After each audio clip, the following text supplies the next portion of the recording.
All right, good evening. Welcome to the Filoil Flying V Usapang Football with Aly Borromeo. I'm Rick Olivares, and this is actually the third episode. Our first episode, we had Chiefy Kaligdong. Last night, we had Simon McManey in a very emotional podcast. And this time, we have a man they call Sergeant Rock because he was a rock in that middle of the defense of the Azkals. And more importantly, he was the captain who led them out for each and every game. Without further ado, the great Aly Borromeo. Mr. Kaya. Ali, how are you, Hey man? guys, good evening, Rick. How you going, man? I'm doing well, thank you, thank you. Um, I want to ask you before we talk about the Suzuki Cup, because this is like a countdown. And what has kept you busy during this pandemic? I actually moved back to my parents' place during the start of the lockdown. Right. I was staying alone in BGC for the past 4 or 5 years when football got serious because my club team Kaya FC trains around the area, around Right. the fort area, so it's more convenient to stay there. But now I moved back home during this whole during the lockdown. Uh-huh. So I'm here now with family, and it's been good. It's been good so far. Being How's back the home. Poch, man? How's the Poch? He's okay. He's good. He's a little older these days. A little slower, but he's still the same. He's always in tune with sports and especially football on a day-to-day basis. He's always asking about the Azkals, giving him updates and whatnot. So he's been okay. He's been good. Okay, before anything else, I want you to know that some of your teammates are watching or will be watching this. Ray Johnson is going to be watching. James is going to be watching.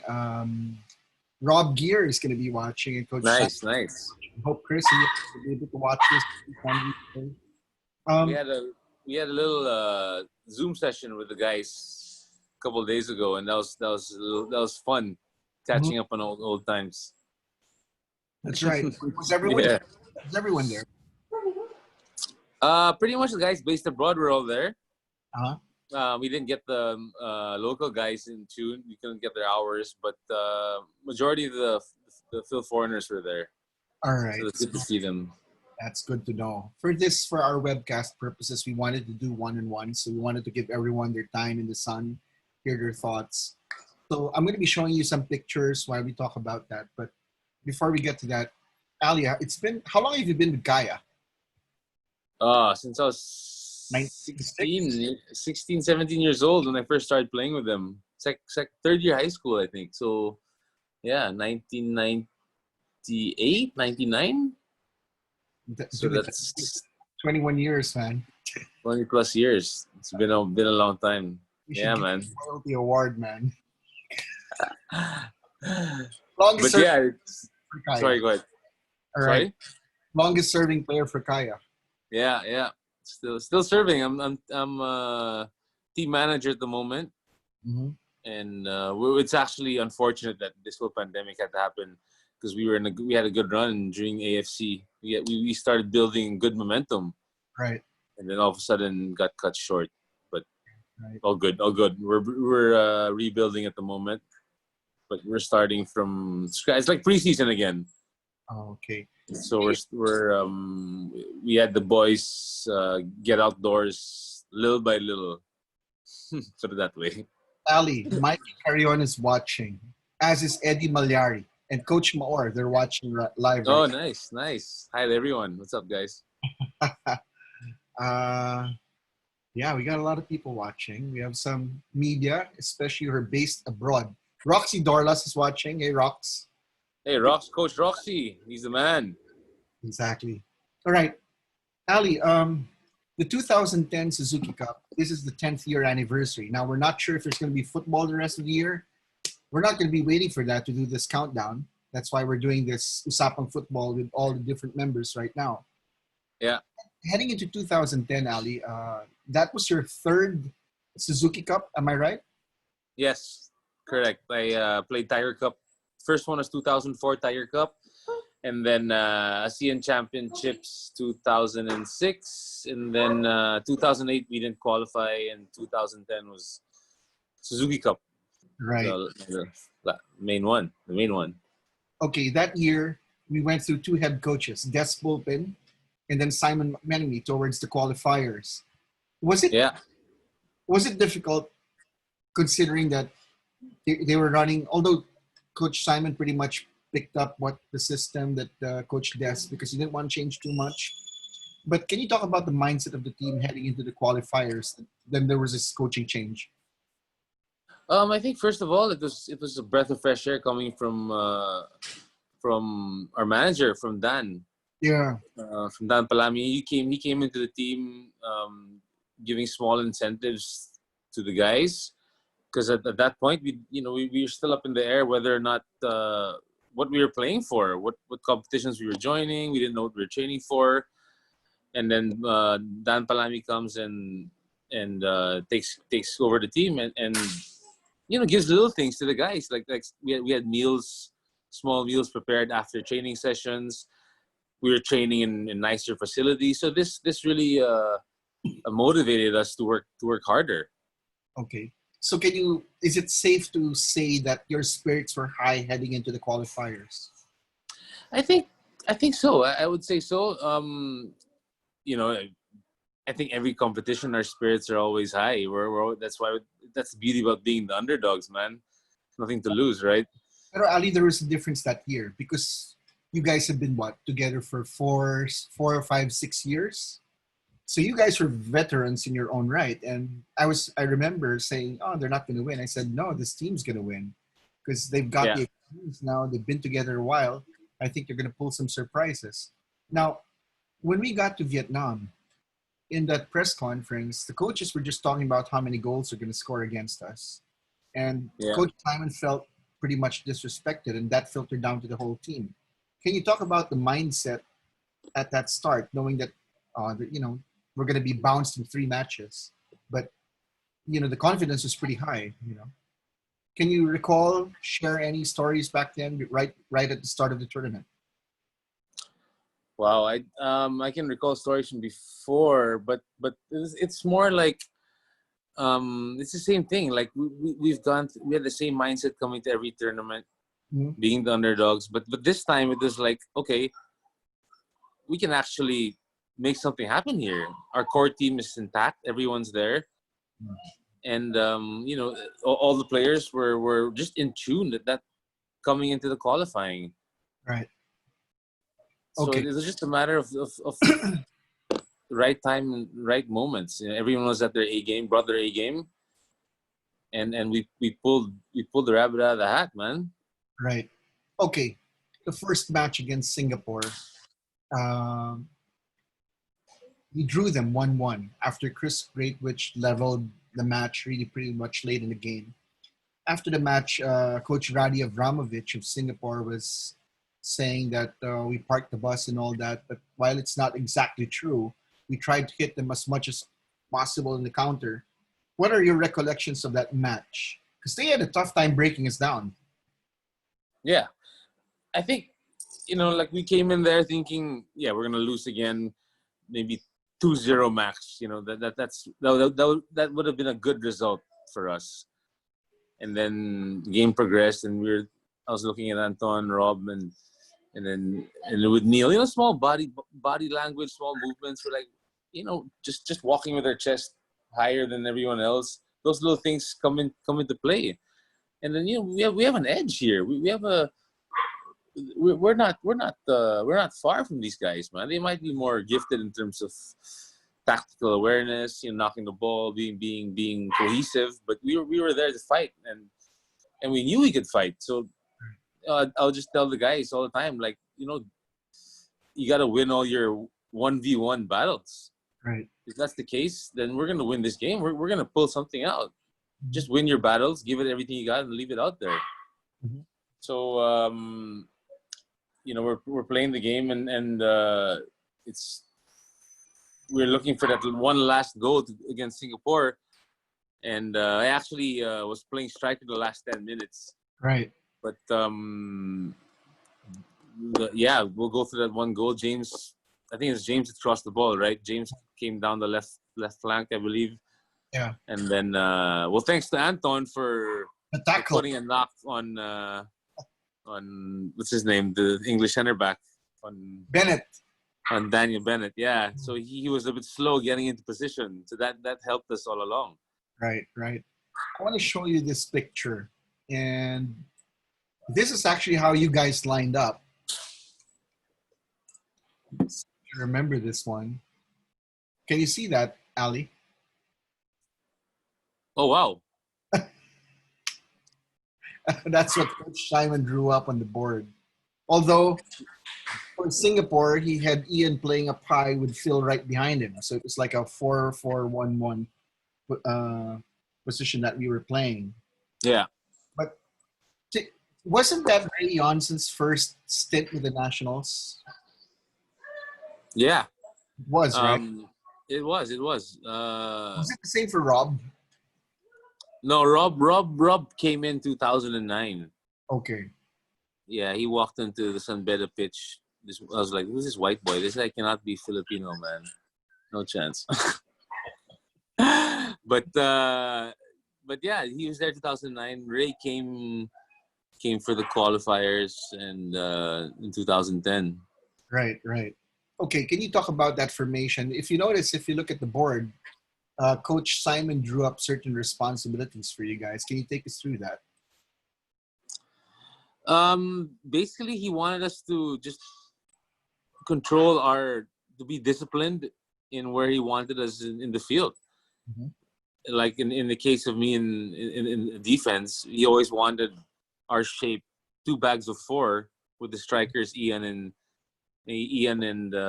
Phil on top, just sliding. Mm-hmm.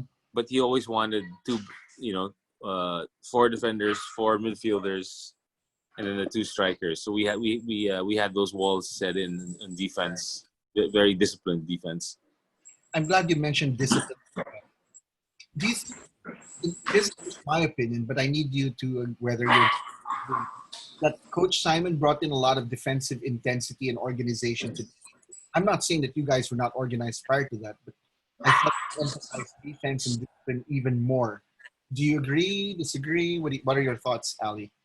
Sorry, I didn't get that last question, Rick. Sorry. Do you think that Coach Simon brought in this defensive mentality to the Azkals that year? Because no one blew you out anymore, man, except for that game in Bangkok. But the team was right? Exactly. But our game plan was basically to concede less, and then we realized, whoa, we can actually compete here. We can actually pull something. Right. We just wanted to be, like you said, disciplined and take care of your each and all your responsibilities on the pitch, and then just not concede any goals. Right. We didn't have the attacking power or the finesse in the midfield. We weren't the fastest defenders, but we were always just mentally sound and cohesive. So that was our strength. Our communication was superb, except for the Indonesia game. But yeah. I thought that at the point we were sort of out of gas, but that's a discussion for later. Can you talk about the importance of Neil Etheridge at goal? What he brought to that team? It was a huge. Well, I'll talk about Neil generally. When he first started manning the post for national team, it gave us defenders how do you say it, like an edge, because we can always cheat. Right. Having Neil there, we could always force strikers one way. Okay, that's fine. You can take a shot from that angle, but it's never gonna go in because we have Neil's so massive, and he's 99.9%. He's gonna just pick that ball out of the air. Right. Unlike before, like it'd be different. We'd have to make sure that like strikers and midfielders wouldn't be able to take shots on goal. Right. Right. But now we could actually push forwards to other defenders and focus on positioning and other gaps in the field. So with Neil there, it was definitely gives you that more confidence and more of a do your thing, do your work in the pitch. Right. Right. I'm going to share another picture here, Ali, and this is inside. This is a sneak peek for everyone watching, and yeah, locker room. Singapore halftime, or just before the game? Before the game, right before the game. Your thoughts about it? Ali? What can you share to the people watching out there? Man, I don't even Like, remember these instances. But yeah, coming to the game, it was like not conceding any goals. right. That was basically it. And then I don't remember the halftime talks we had, but then realizing that we're close to Singapore and we could make something happen here.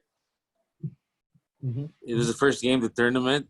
You know, we were just we weren't scared. We weren't thinking about getting smashed or anything. We were just thinking there, okay, let's just play and not concede and see where we go from there. We were in the game, even if we were down one goal. What was it like during halftime? Do you recall that? Because Not you guys came much. out pretty pumped, and I recall that moment. I just recalled like having words with Anton and saying, "Hey, man, we're still in this game. Let's do this, man. We're right here. We can make something happen." I just remember those small words of small conversations we had. You know, that was it. Mm-hmm. Mm-hmm. Okay, we're gonna look at another picture over here. Um, I'm trying to remember other memories from that game. this should be a fun picture. Oh, this is in the hotel. The Yeah, limber in morning limber, or yeah, right before this is the game right day. Yeah, game day. the tennis thing, right? Yeah. Okay, what's it like taking the team out? What's it like being captain of this team? You know, I mean, even looking at it 10 years after, what was it like for you? Like, wow, we created history right there. And this was an awesome team. In my case, you know, like being the captain was more difficult outside the pitch. It was more bringing together the guys come game day, making sure everyone was, you know, on point and ready to go. There Uh-huh. was no qualms, and then everyone was getting along with each other from the guys arriving from Europe, from the States, still foreigners, and from the local guys. Mhm. You know, so everyone would have meals together, would all just banter with one another, and that was the main cause that gave us, you know, that made this whole thing happen. Right, right. Ali, after that So match against Singapore, we drew 1-1 after that late Chris Greatwood strike. So heading into the Vietnam match, I don't think whether they took us seriously or not, they were stunned after that goal by Chris. And do you recall that after that they were just attacking in waves, they were bombarding our goal with all sorts of shots. All you guys, Rob, I remember Rob making one particularly nasty tackle. You were just blocking every shot coming your way. yeah, Can you what can you say about that onslaught, that barrage of shots that Vietnam unleashed on us? you know, like when they talk about tunnel vision coming into a game face on, all these things come into play, and when you're out there in front of 40,000 Yeah, 40. Vietnamese people screaming, you just focus on 90 minutes. 90 minutes of your life that you're not going to concede, not going to let anything happen, and you're just dialed in. Mhm. So I think all 11 of us were just dialed in that specific, those 90 minutes of our life. We were not going to let anything come through us. If something was going to go through, it's going to be the ball or the man, but not both. Ali, one guy who was particularly locked in was Phil Young husband. If you recall that morning, the match against Vietnam, he was ill. He kept throwing up. Were you worried, Ali? Yeah, I was worried, but I knew Phil. You know, Phil's a professional, and he's not going to let any kind of little sickness stop him from playing a huge, massive match like that, right? So I wasn't too worried about him not performing, but coming out with a goal and still being there, that was really inspirational for Phil to do that. Definitely. You just spoke about that goal by Chris Greatwood. And you mentioned about the 1v1. He actually ditched his defender, then struck a low shot that beat the keeper for the insurance goal. And that quieted Maydin National Stadium. 40,000 people, some who headed for the exits. Do you recall the locker room scene where it was just chaotic, joyous? What do you recall from that locker room scene after beating Vietnam? Wow, it is crazy. I remember outside the pitch, of course, right after the final whistle. Well, prior to that, actually, maybe in the 82nd minute, Uh, Anton and I looked at each other, and then we're just looking at each other like, and we both pointed at the scoreboard, and we're like, "Are you serious? 2-0? Are we really up right now? No way, man! This is, and this is still like 10 minutes left in the game." So like right, but that instance, we're like, this is mind blowing. Is this for real? We had to scratch ourselves, and then we got on with the match and finished it, and parked the bus and made sure nothing was gonna go through. uh-huh. And inside the locker room, while everyone is dousing one another with water or Gatorade, and people just yelling their heads off, Phil was in one corner vomiting his guts out. That was so surreal. And then, if you recall, Ali, when we got out into the bus, everyone put out the lights. And we drove out in silence because the Vietnamese were lined outside the stadium just staring at us. And Just then, dead silence. then Chris Greatwich starts yelling through the window, like, yeah, we won, we won. I recall we told to keep quiet because we might not make it back to the hotel. But when we got back to the hotel, Ali, Singapore and Myanmar, that guard of honor for us. Respect. Yep. How did you feel about that? That there was a guard of honor right there, shirt on hand. Respect, man. It was game changer right there. They realized that we weren't any pushovers, and yeah, you can't fight hard, Rick. You cannot fight hard, you know. And to this day, you know, like I remember, like it was words from an ex teammate of mine in the U.S. He always told me, you know, you got to play with three things, and that's your head, your heart, and your feet. If those three things aren't in cahoots with another, then you're gonna fail. Interesting So word. yeah, so I made sure, like, and that was my motivational speech to a lot of the guys. I told them, you know, like, just make sure those are contact, and we're not gonna get beat. You got the Right, heart, you got the mindset, you got the feet to move. You're, man, no one will get through us. No one. right. Now, that night, Coach Radi Abramovich hung out with the team. All of a sudden, he was talking to everyone, and that felt pretty. Yeah. But the next day, if you recall, we took a bus to Nam Dinh, where we were supposed to play Myanmar. Yeah. And I'm going to show you this picture inside the bus so that everyone knows what it was like in there. That's you, that's Dan. Can you share the banter that was going on inside, Ali? We were like, it was still unreal because we didn't know where we were, and we still had a match to play, and we still needed a result. We still needed the draw, right? Yeah. So we couldn't. You know, you can see my face there. I'm not thrilled. Some of the guys are still happy. I'm still like, okay, don't celebrate yet, man. We still got one more huge match, and Myanmar's a better team than us, guys. So let's not be overconfident right now. That was an interesting story for Ali to share. Now here's a follow-up picture.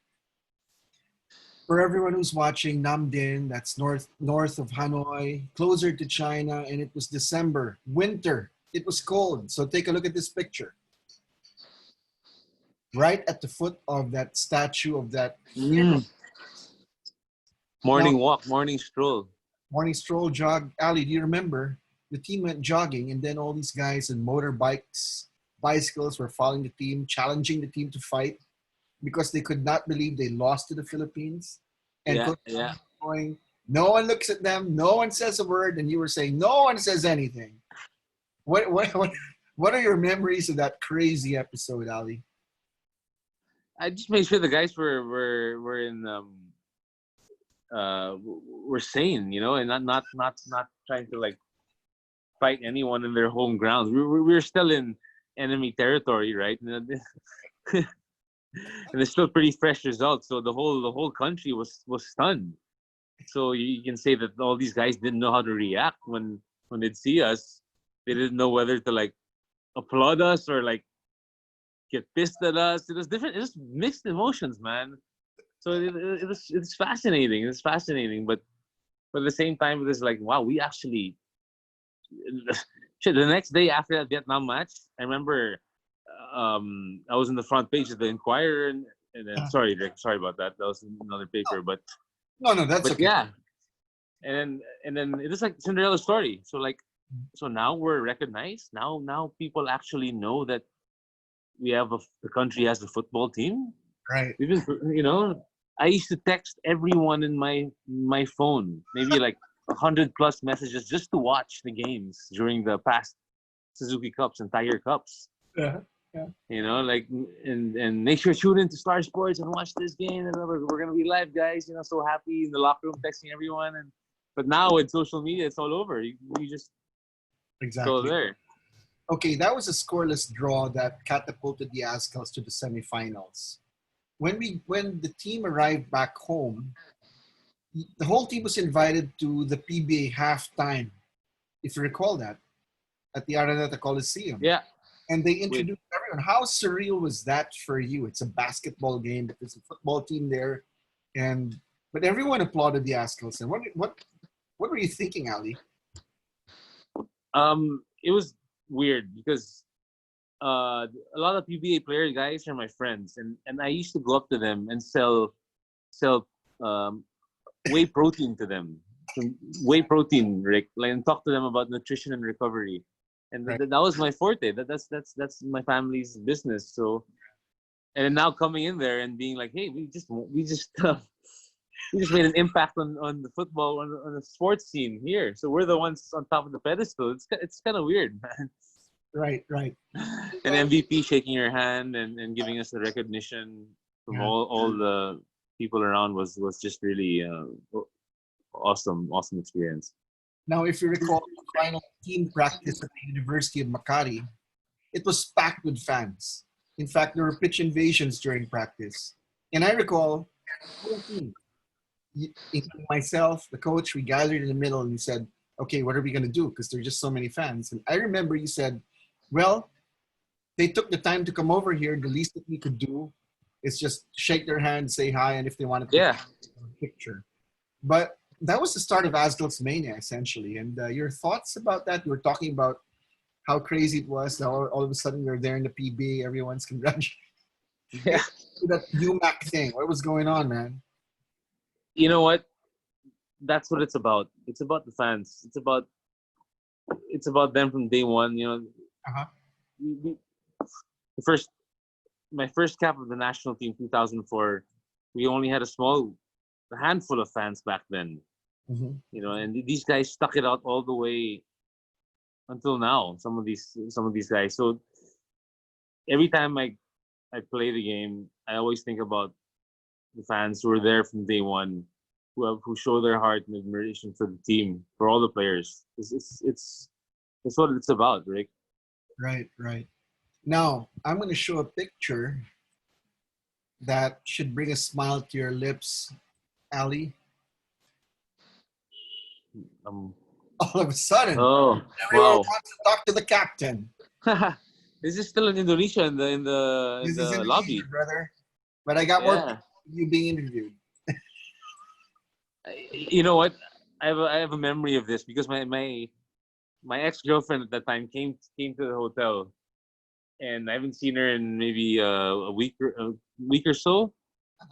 And I was just overwhelmed with all the press and everything. I couldn't attend to her. I didn't know what to do. So we fought because I wasn't. Yeah, I didn't welcome her to Jakarta, and like I was like, oh my god. I was so apologetic after. I was like, oh my bad. I'm so sorry. There was just fans and media everywhere. I didn't know how to react. I didn't know what to do. Because this was all uncharted territory for the team, right? Yep, exactly. But okay. That's the beauty of it. Yeah. Exactly. Okay. Let me just adjust this, and I'm going to show you a video. This is going to be a treat for the fans because this is going to be the first time people will be seeing this video.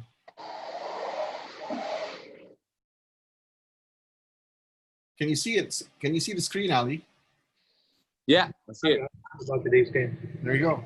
I have a good feeling. As long as we don't let them score early in the game, I think it'll be good. You just gotta hold and keep the back line tight. Keep everyone down in the half line, and then same game plan. Maybe counter attack. Have you played in front of a huge crowd like this? Probably football is the biggest crowd.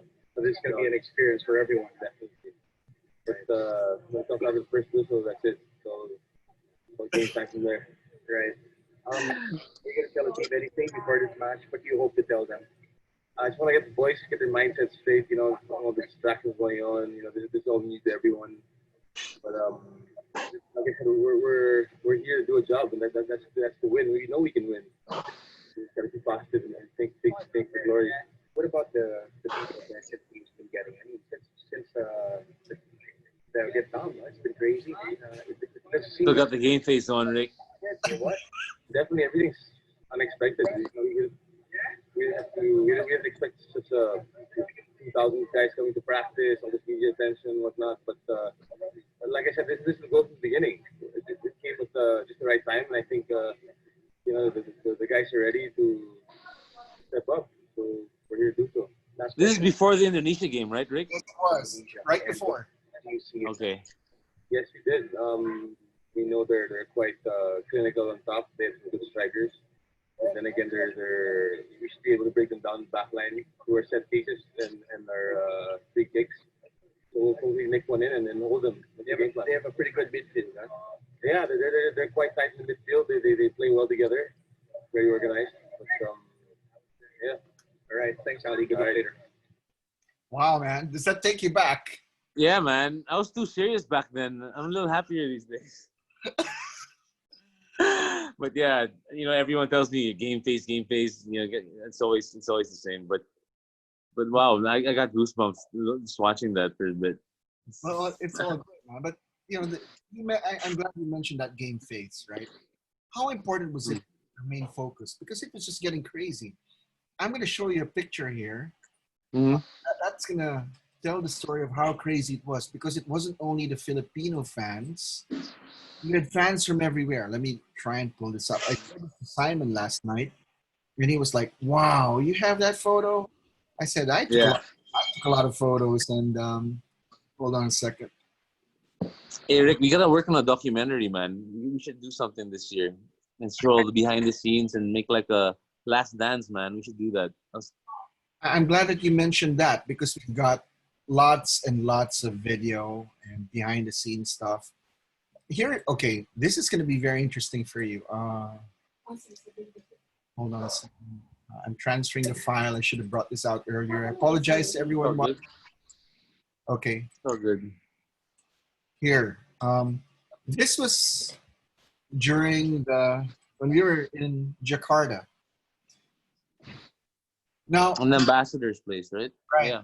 Before Ali describes this, we want to tell everyone that when we were in Maydin National Stadium, there was hardly anyone there to root for the Azkals. When we got to Namdin, there were 12 Englishmen who flew in. Some flew in from England, some were there based in Hanoi, and they were all wearing Azkals jerseys cheering the Philippines. Can you imagine that? 12 Englishmen. We're friends of Coach Simon. But when we got to Jakarta, these people right here were the ones who cheered for the team. Ali, what was it like being recognized, and then when we visited the Philippine embassy with the ambassador there? Oh, sorry. What was your question? I didn't get that. What was it like? Yeah, what is it? Because I remember we got sick and tired of the halal food, but when we got here, there was gobo, there was fried chicken, pancit. Yeah. Everyone was happy, man. Everyone was happy, and it was like a little fiesta greeting party, and that's what thrilled all of us. You know, we us Pinoys love coming home to good food and good. You know, it's all about the culture, the environment, and it's so important to have that, especially when we play games away. Right. Okay, I'm going to be showing another picture here. Hey, Rick, you didn't age one bit, man. You look good, dude. Thanks, brother. Hold on a second. Let me open this picture. There. Okay. I'm going to share this picture. Hold on a second, please. Too many photos open over here. Yeah. Okay, We here. should go through that together. We should all go through that together, man. Well, I've got loads of video, man, and probably around 500 photos. And that's not counting panaad the next year. Okay. Mongolia, yeah. We said last time that it wasn't only Azkals, Filipinos watching the Azkals, but you had Indonesian fans.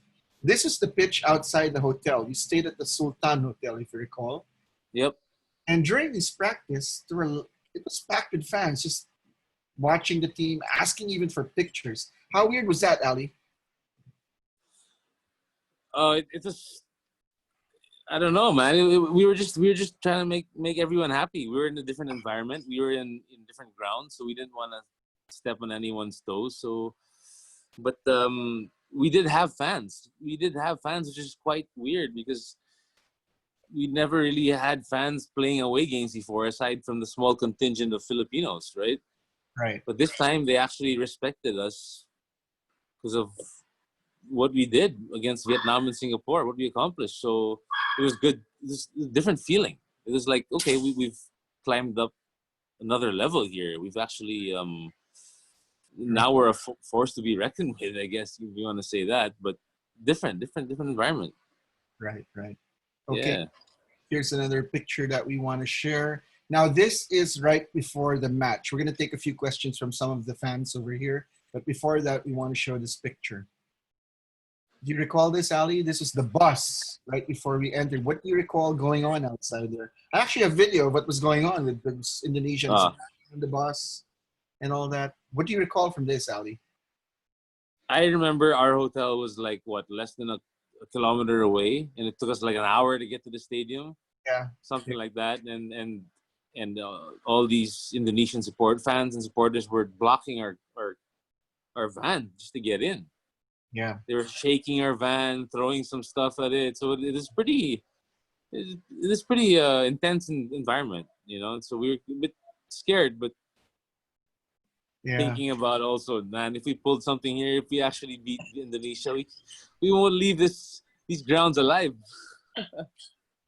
I mean, that's actually very scary. It's scary, you know. But yeah.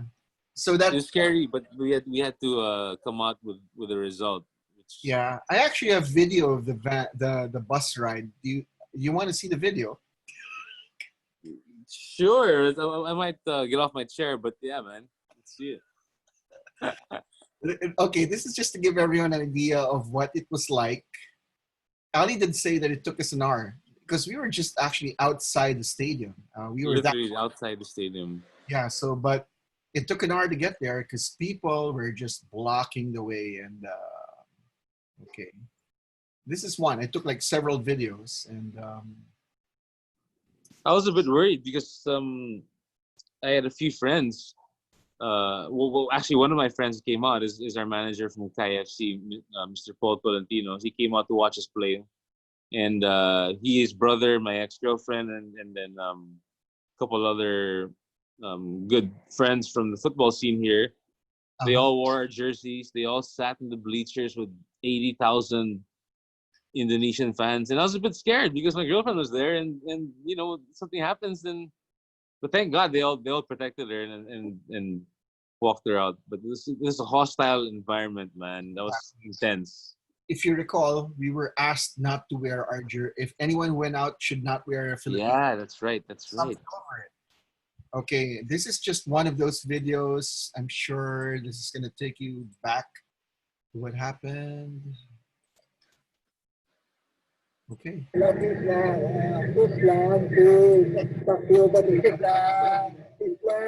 That's Chiefy. Chiefy talking, yeah. Yeah, this is not even chaotic yet. It's not even. Not yet. Not yet. But the mass is building. Because we were still outside. Yeah. And you can see more and more people are wondering. They're starting to recognize our bus right now. Oh my God, that's the Philippine team in there. We should go at them. We should throw some tomatoes at them or something. Because we were still moving at a certain speed, but when the crowds got thicker, we couldn't move anymore. Yeah. Yeah, this is just right outside our hotel actually, right? Yeah, we're still.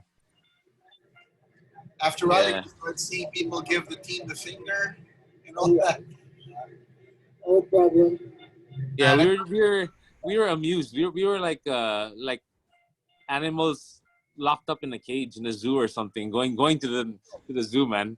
We're like, what's going on? What do we expect? You know? yeah. So if the people watching, if you're seeing this, we're still able to move at a considerable speed because we were Yeah. not within the complex. But so if you notice that, we're still moving pretty fast. Yeah. Chiefy's really noisy over here. But Chiefy, all he did was talk and run his mouth. He didn't even show up in the last game.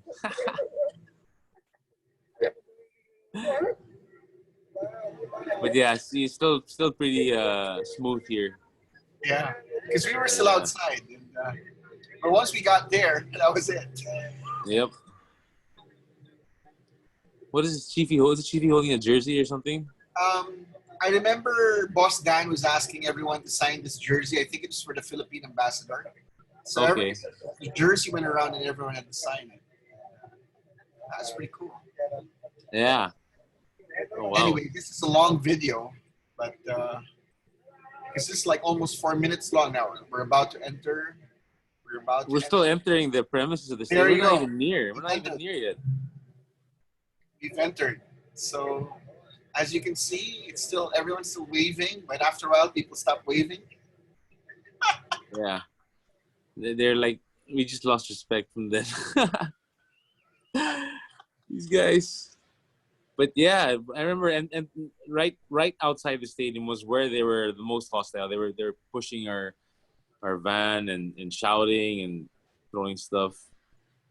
Ali, do you remember during our second match, we actually had some Indonesian soldiers inside? Do you recall that? Yeah, I remember that. It was pretty frightening during that first bus ride before game one. So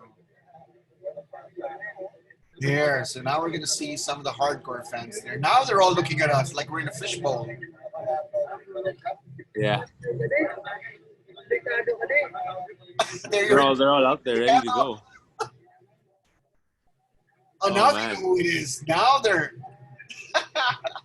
Now they're mobilizing. They're Yeah. They're kind of now there. you're seeing some fingers, right? Yeah. But there's no banging yet. You just heard Chibi say that. Chiefy just answering them back.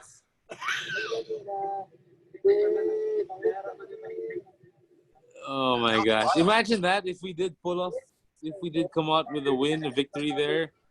Wow, it would have been a different story if we had a good result coming out of that stadium. But I want to ask you, Ali. When we returned home from Vietnam, we did have that home match that we were supposed to play. Yeah. And everyone was upset because like they took it away from us, and that they handed actually Indonesia a massive advantage over us. What were your thoughts about not having that home game, Ali? It was heartbreaking, Rick. It was we wanted that game bring home to the fans here and play in front of all the ones who supported us that time and show our countrymen what the beautiful game is about, why we're here, you know. But Ali, don't you think it is also a tragedy that they never thought that we would get out of the group stage? It would be home after 3 games. 100%. I mean, it goes with the saying that we're all underdogs, so they didn't prepare for it. You're starting to hear some banging on the bus. Yeah. But it's going to get worse. By game 2, it's kind of bad. They're still pretty organized here, you know, but later on it gets pretty bad, yeah. Right. Anyway, so this is a long, we're almost done with this video. There, you're starting to hear some of that banging. Because we didn't have our security, we had, one motorcycle in front? That was it? That was it. Yeah. That was it. Just entering. Okay. Now, entering the lion's den here. Now, the funny thing that happened over there was Jerry Barbaso was seated at the back. There was a door, there was an exit over there. And Jerry makes the mistake of opening that door.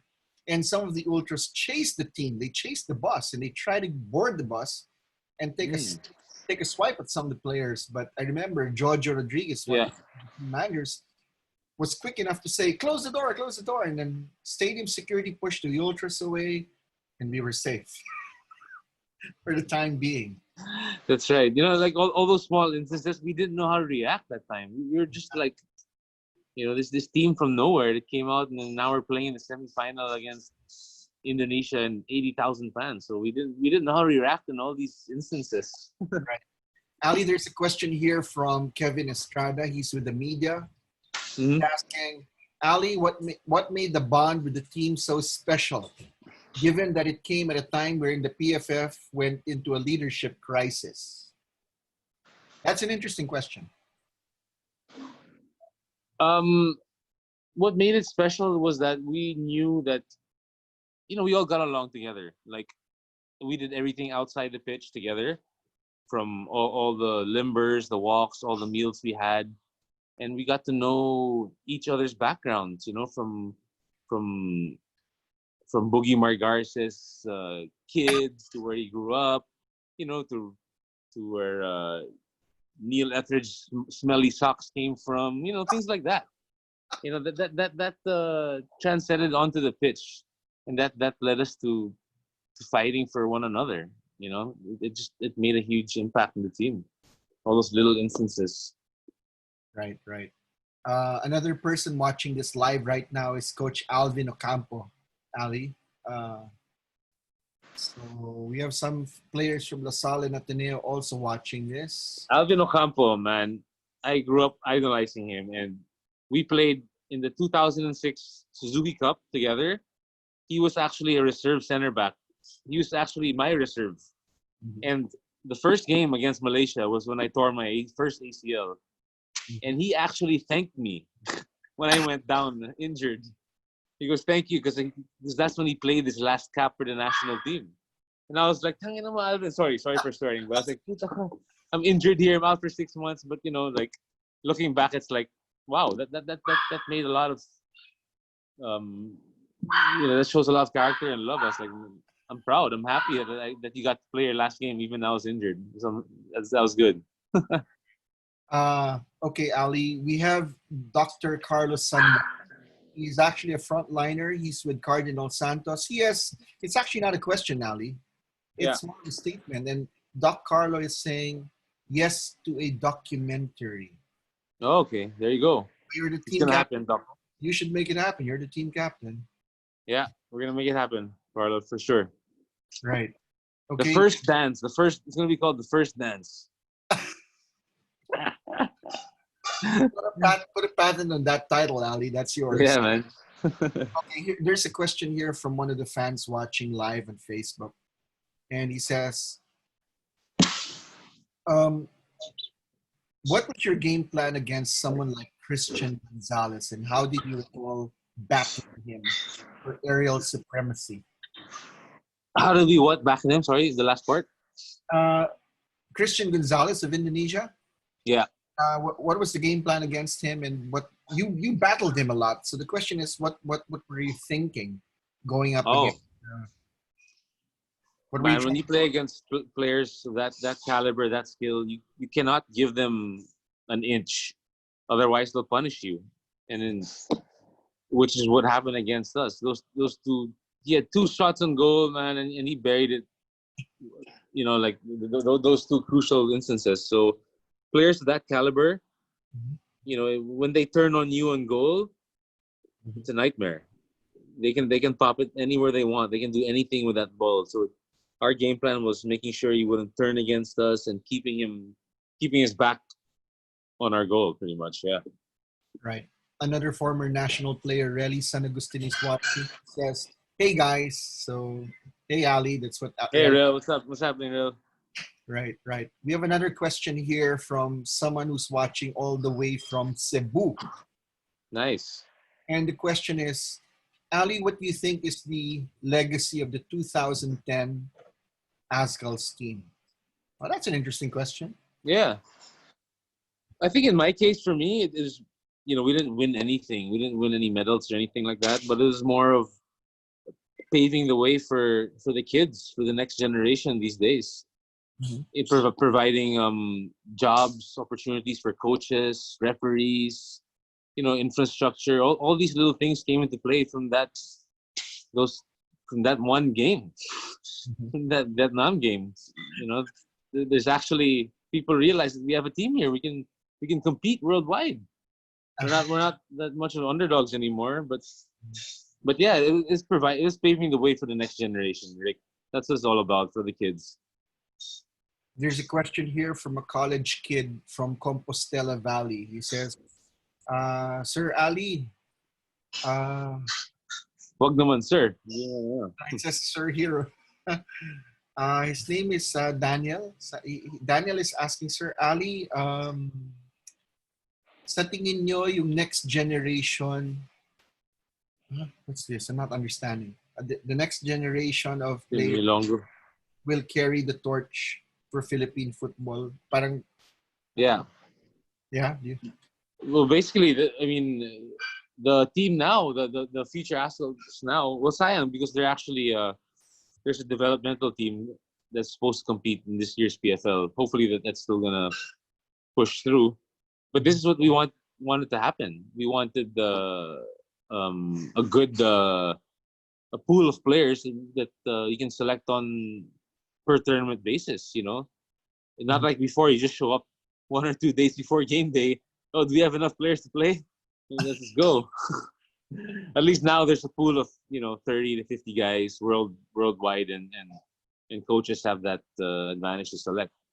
Right. And with that competitive nature, that will build a team that's capable of competing throughout Asia. Right. You're watching Usapang Football with Aly Borromeo. I'm Rick Olivares. We're down to our last 10 minutes. Ali, there's another question here, and the question is, I watched on last night's webcast where Coach Simon said that 10 years after, people still recognize him as the Philippine head coach. Do you have the same experience where people still say, oh, there's Aly Borromeo, he was the captain of the 2010 Azkals team? Oh, that's a nice one. Yeah, I do actually. You know who your true fans are when they see you in the street and they go, hey Cap, idol man, thank you, and they say thank you, and I'm like, wow, that always just thrills me and enlightens me, and I'm like, and I always tell them back, I tell them, no, thank you for making me play for you guys, for putting me out there and putting my boots on for you guys. Mm-hmm. So I always thank them back and make sure that that they're appreciative and all for the love of the sport, Rick. Right. I'm gonna show everyone here. Wait, I think we have some more questions.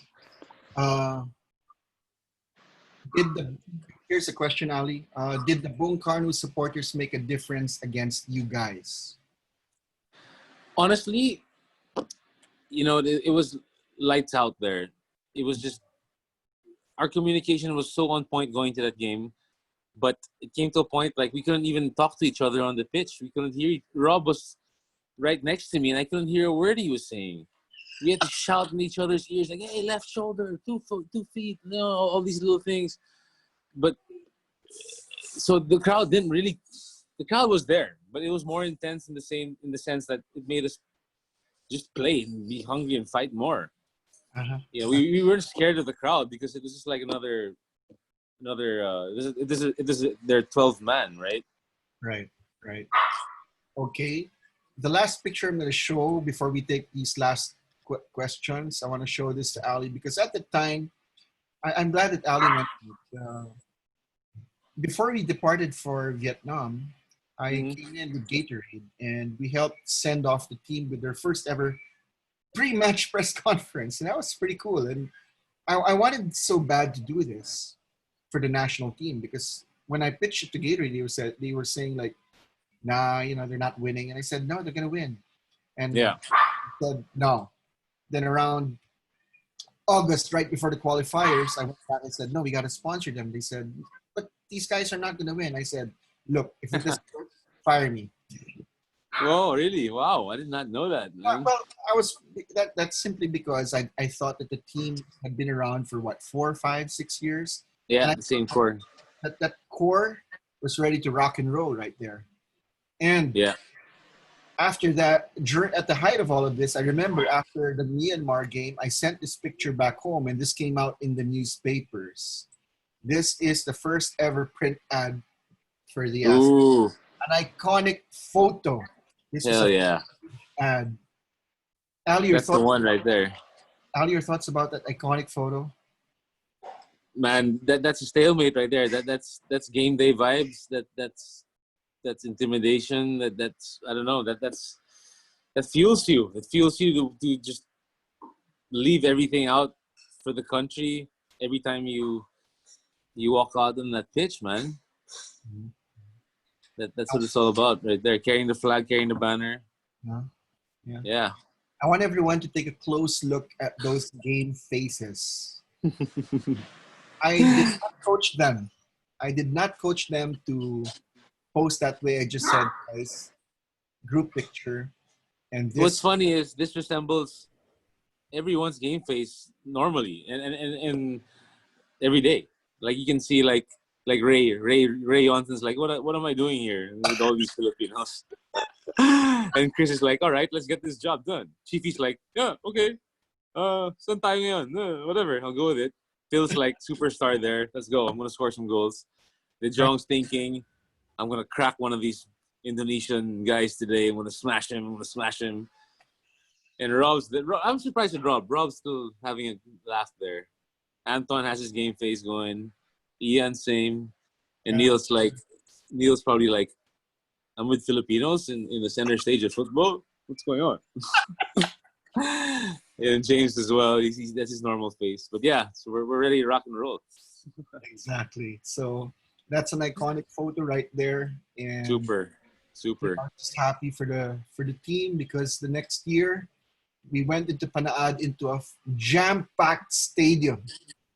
Okay, that's actually the last question, Ali. Panaad, when you came out and the stadium was packed, and a lot of people could not get in Panaad Stadium, and the place was just rocking. Even after the end of the match, people refused to leave because you guys were on the pitch, thanking everyone.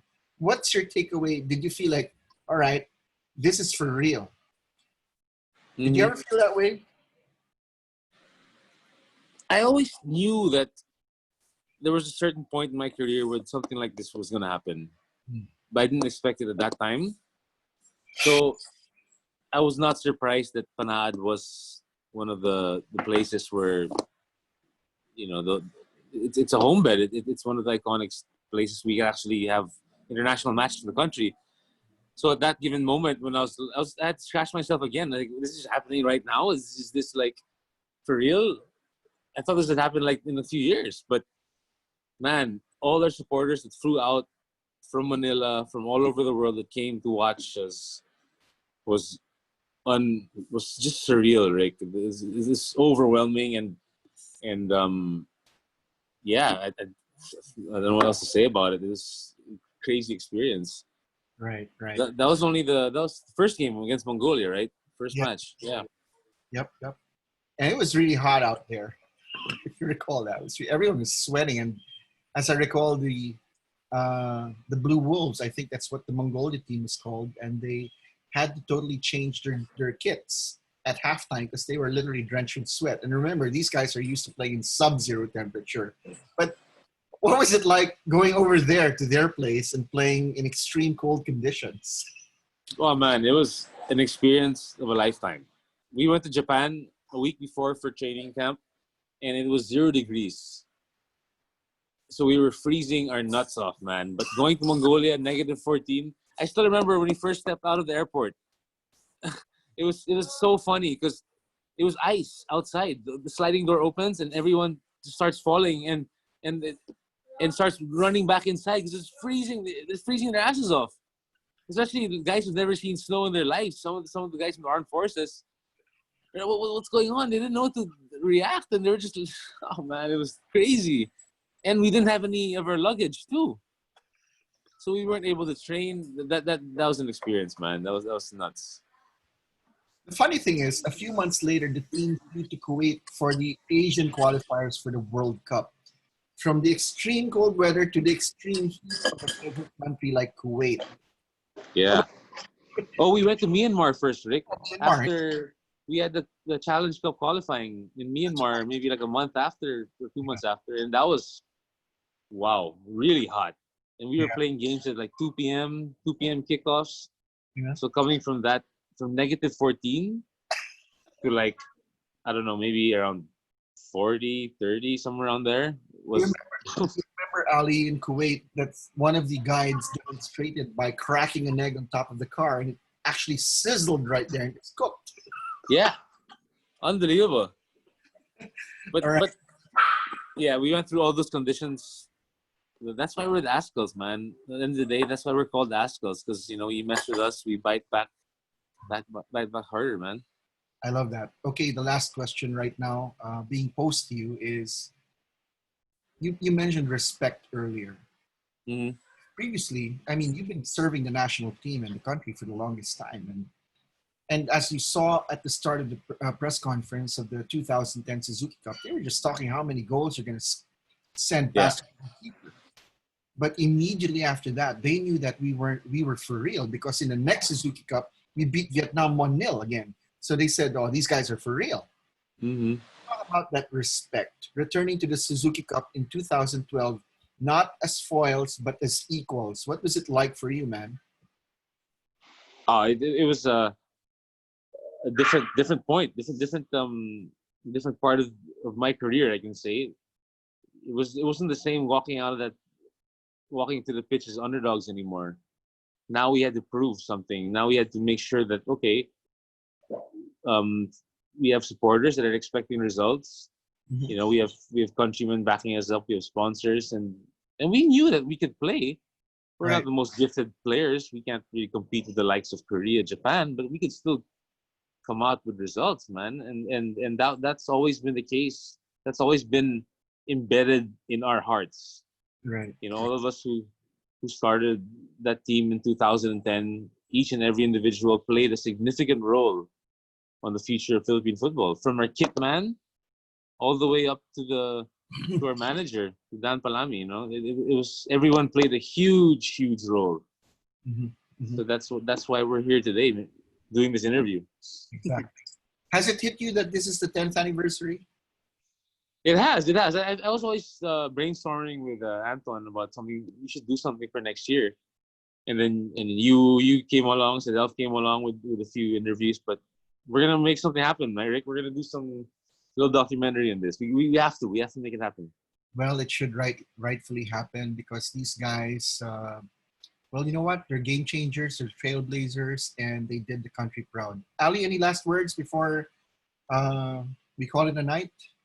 Yeah, I just want to thank all our fans, and thank you always for supporting Philippine football generally, because we're the state of Philippine football is always a roller coaster.